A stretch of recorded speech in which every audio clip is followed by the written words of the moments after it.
Hi friends, मैं Amay sir. हम लोग स्टोक्स थ्योरम के अंदर और एक सम करने वाले हैं।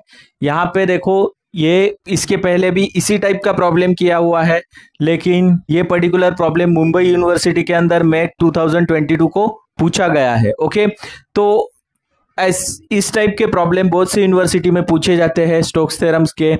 यहाँ पे देखो, by using Stokes theorem evaluate कहा गया है। इवैल्यूएट, तो इवैल्यूएट करना है तो स्टोक्स थ्योरम से हमें आंसर निकालना है। अगर वेरीफाई करना है, ग्रीन्स थ्योरम के अंदर भी इवैल्यूएशन और वेरिफिकेशन के बारे में मैंने डिफरेंस बता दिया था। अगर वेरिफिकेशन करना है तो हमें लाइन इंटीग्रेशन से उसको वापस से सॉल्व करना है और दोनों का आंसर सेम आना चाहिए। जैसे कि इससे जो आंसर आएगा वही आंसर मैचअप होना चाहिए लाइन इंटीग्रेंस से करने के बाद। ओके, तो यहाँ पे तो इवैल्यूएट पूछा गया है, तो हम लोग इवैल्यूएट करेंगे और उसका आंसर लाएंगे। ओके, तो लेट अस स्टार्ट हियर। ये इवैल्यूएशन का जो पार्ट होता है ये 6 मार्क्स के लिए ज्यादा करके पूछा जाता है। अगर वेरिफिकेशन पूछा जाता है तो वो 8 मार्क्स का सम हो जाता है। Okay, let us start here. Solution, यहां पे देखो f क्या दिया हुआ है हमें, x square minus Y square into i plus 2xy into j. इस तरह से हमें ये हो गया। अभी यहाँ पे ये हो जाएगा f1, ये हो गया f2 प्लस 0 के मतलब f3 0 रहेगा। ये 0 क्यों, इसके आगे k का वैल्यू है नहीं, मतलब उसका मीनिंग होता है 0 के। ओके, तो यहाँ पे देखो हमें करना क्या है। ये अगर हेल्प डेस्क के अंदर का जो फॉर्मूला आप देखेंगे तो आपको पता चलेगा कि n bar into del f bar into d s है। तो del f bar into d s हमें निकालना है। डेल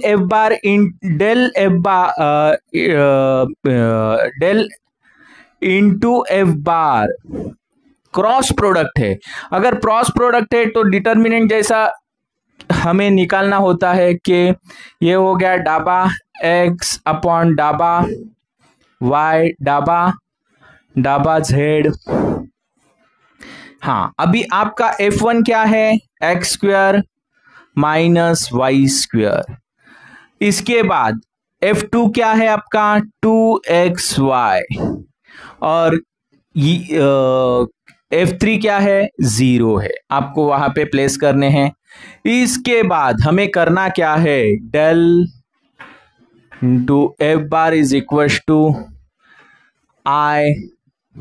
अब अभी आई आप यहां पे रखेंगे तो क्या रहेगा, डाबा अपॉन डाबा y इंटू 0 माइनस डाबा अपॉन डाबा z इंटू 2xy माइनस जे लेते वक्त हमेशा निगेटिव साइन लेना है क्योंकि अल्टरनेट साइन यहां पे चेंज होते रहता है। इसके बाद डाबा x इंटू 0 माइनस डाबा अपॉन डाबा z into X square minus Y square plus K डाबा अपॉन डाबा x 2xy माइनस डाबा अपॉन डाबा y X square minus Y square. Okay, तो यहां पे देखो हमें करना क्या है, इस पर्टिकुलर डाबा y को अगर 0 से डिफरेंशिएट किया जाता है तो कोई मीनिंग ही नहीं है, तो सीधा 0 ही आने वाला है। ओके, तो ये 0, यहाँ पे z है, दोनों बंदे x और y है तो ऑब्वियसली ये कांस्टेंट हो जाएंगे, तो ये 0 हो जाएगा।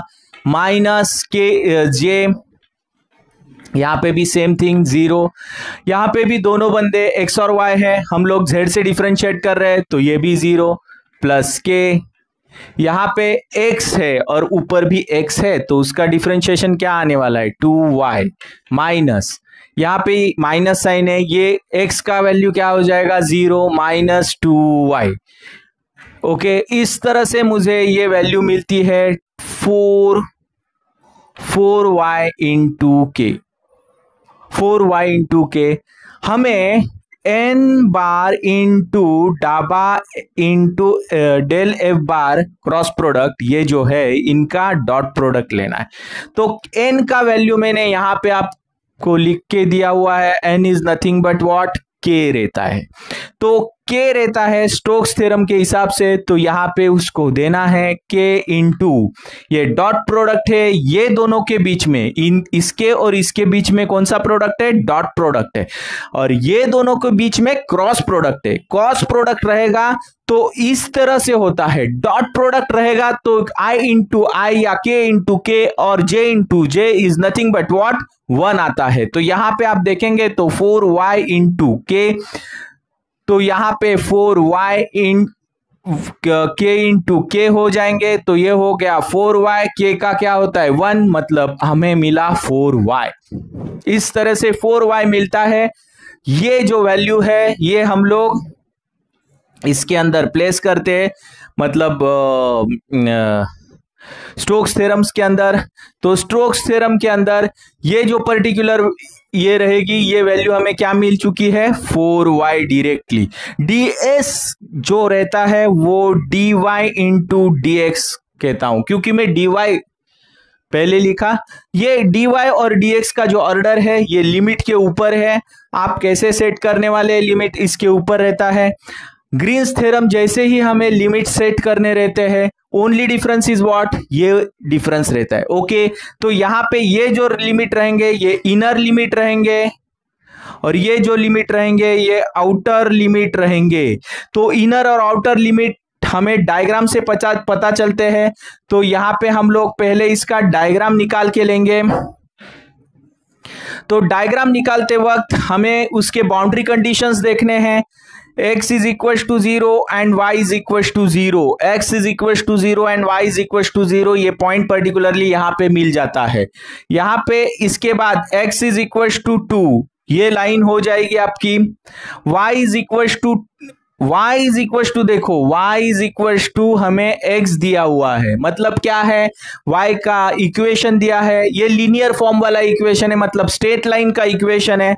अगर x की वैल्यू 1 होती है तो y की भी वैल्यू ये इक्वेशन में प्लेस करने के बाद 1 ही मिलेगी। इसका मतलब क्या होता है, सपोज x और y के वैल्यूज अगर मैं 1 1 ले लेता हूं तो यहां पे मुझे क्या मिलने वाला है, अगर x की वैल्यू में 2 लेता हूं तो y की भी वैल्यू मुझे क्या मिलने वाली है, 2 ही मिलने वाली है। ओके, सपोज मैं ये 2 लेता हूं, यहां पे 2 लेता हूं तो y की भी वैल्यू मुझे 2 ही मिलने वाली है। तो यहां पे 2, 2 हो जाएंगे। तो ये इसी तरह चलेगा। अभी इसके अंदर मैं स्ट्रिप इस तरह से y एक्सेस को पैरेलल स्ट्रिप बना देता हूं। अभी y एक्सेस को पैरेलल स्ट्रिप बना दी तो ये जो पर्टिकुलर पॉइंट रहेगा इधर से स्टार्ट हो जाएगा इनर लिमिट। तो इनर लिमिट के अंदर y के लिमिट इनर है, इनर, तो y के लिमिट हमें देने हैं, ये y के लिमिट है। तो y स्टार्ट्स फ्रॉम 0, यहां पे 0 आ जाएगा। अगर यहां से ये स्ट्रिप जो है वो इंटरसेक्ट या टच किसको हो रही है, ये स्ट्रेट लाइन को टच हो रही है, मतलब लाइन का इक्वेशन आएगा। तो वहां पे y का वैल्यू क्या है, y is nothing but what, x है। तो यहां पे हमें क्या देना है, x देना है। इस तरह से लिमिट सेट करना है। लिमिट सेट करना ही थोड़ा ये रहता है, लेकिन ग्रीन्स थ्योरम से हम लोग यही करते आए हैं, सेम कॉन्सेप्ट है, ओनली डिफरेंस इज हियर। तो यहां पे अभी आप देखेंगे तो जो बचे हुए लिमिट्स है वो किसके देने हैं, x के देने हैं। तो x के लिमिट क्या रहेंगे, ये पर्टिकुलर स्ट्रिप जो है ये 0 से 1 2 के बीच में है, तो मैं ये 0 से लेके 2 तक इसके लिमिट दे देता हूं। तो यहां पे आप देखेंगे तो मैं पहले इसको y से इंटीग्रेट कर देता हूं, तो ये हो गया 4y² 2, तो ये हो जाएगा 2, ये हो गया आपका 0 से लेके 2 इंटू dx। dy से तो हम लोग ने ये पहला इंटीग्रेशन कर लिया। ओके, y² 2 और ये हो गया कट। तो यहां पे मुझे क्या मिलने वाला है, देखो इसके जो लिमिट्स है वो 0 2x। तो यहाँ पे मैं अगर ये लिमिट सब्स्टिट्यूट कर देता हूं तो ये हो जाएंगे एक्स स्क्वायर, 2 तो बाहर चले गए, ये लिमिट रहेगा 0 से लेके 2। यहाँ पे अपर लिमिट 2 एक्स सब्स्टिट्यूट किया इसका स्क्वायर और लोअर लिमिट 0, इस तरह से इनटू dy। अभी यहां पे देखो ये हो गया आपका एक्स स्क्वायर 0 से लेके 2, ये 2 into D Y is equal to, अभी यहां पे क्या होने वाला है देखो, ये एक्स क्यूब अपॉन 3, इसका लिमिट रहेगा 0 से लेके 2, ये 2 बाहर ही रहेगा। तो यहां पे अगर मैं 2 ये 2 अंदर सब्स्टिट्यूट कर देता हूं, 2 क्यूब माइनस 0 और ये 3 बाहर चला जाएगा ये। ओके, तो ये हो गया 2/3 इंटू ये हो गया आपका 8 इंटू 2 16/3। ये फाइनल आंसर हमें यहाँ पे मिल चुका है। ओके, तो यहाँ पे आप इसका स्क्रीनशॉट ले लो और ये पर्टिकुलर सम के अंदर, स्टोक्स थ्योरम्स के अंदर कोई भी डाउट है, कोई भी क्वेश्चन है तो कमेंट बॉक्स में कमेंट करके जरूर पूछ लेना। और अगर मेरे वीडियो आपको अच्छे लगते हैं तो लाइक, सब्सक्राइब और शेयर करना ना भूलना। Thanks for watching my video.